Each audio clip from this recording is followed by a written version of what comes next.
Hi friends, ఈ వీడియోలో ABB make ACB settings ఎలా చేయాలనేది క్లియర్గా చూద్దాం. ఈ బ్రేకర్ని చూస్తే ఏబీబీ ఫార్ములా ఎయిర్ EK1LS1G దీని మోడల్ నంబరు.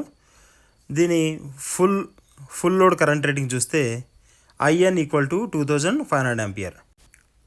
ఈ బ్రేకర్లో మనకి L long current, S short current, I instant current and G ground fault current, also neutral and frequency settings చేయడానికి మనకి ప్రొవిజన్ ఉందన్నమాట. కింద చూస్తే on button, of button, spring charge indication, manual handle. Okay, so దీన్ని బ్రేకర్ని in and out చేయడానికి handle, reset button, ఇవన్నీ కూడా as usual అన్ని బ్రేకర్లో ఉన్నట్టుగానే మనకు ఆప్షన్స్ ఉన్నాయి. ఓకే, ఇప్పుడు ఈ సెట్టింగ్స్ కనుక చూస్తే L long current equal to అక్కడ ఉన్న కాంబినేషన్ ఇంటూ IN అనమాట. IN అంటే 2500 ఆంపియర్. ఓకే, అక్కడ వైట్ కలర్ టాగల్ స్విచెస్ ఉన్నాయి కదా, వాటిని కింద ఉన్న కాంబినేషన్ ప్రకారం అడ్జస్ట్ చేసి మనం కరెంట్ని సెట్ చేయాలి. సపోజ్ ఇప్పుడు అక్కడ నేను 2 టాగల్ స్విచ్ల కిందకి ఒకటి పైకి, ఓకే, ఆ కాంబినేషను 0.5 అంటే 50% కరెంట్కి దీన్ని సెట్ చేశాను అనమాట.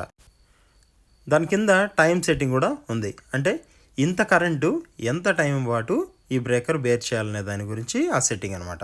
ఓకే, ఈ షార్ట్ సర్క్యూట్ కరెంట్ కూడా సేమ్, ఈ కాంబినేషన్ ఇంటూ IN. ఓకే, ఇక్కడ మీరు చూస్తే అన్ని టాగల్ స్విచెస్ పైకి ప్రెస్ చేశాను. ఓకే, ఆ కాంబినేషన్ దేనికి ఈక్వల్గా ఉంది, 10 టైమ్స్కి ఈక్వల్గా ఉంది, అంటే 10 టైమ్స్ ఇంటూ 2500 ఆంపియర్ని షార్ట్ సర్క్యూట్ కరెంట్గా మనం తీసుకున్నాం అనమాట. ఇక్కడ I ఇన్స్టెంట్ కరెంట్ అంటే ఏదైనా ఎక్విప్మెంట్ స్టార్టింగ్ కండిషన్లో తీసుకునే ఎక్కువ కరెంటు సడన్ స్పైక్ని ఎంతవరకు బేర్ చేయాలి అనేదానికి ఈ సెట్టింగ్ అనమాట. సో ఇక్కడ అన్ని నాబ్స్ పైకి సెట్ చేశాను, అంటే 15 టైమ్స్ ఆఫ్ 2500 ఆంపియర్కి సెట్ చేశాను అనమాట. గ్రౌండ్ ఫాల్ట్, ఇక్కడ గ్రౌండ్ ఫాల్ట్ మనం ఆ టాగల్ స్విచ్ని అన్నిటిని కిందకి ప్రెస్ చేసాం అనుకోండి, అది ఆఫ్ కండిషన్ అనమాట.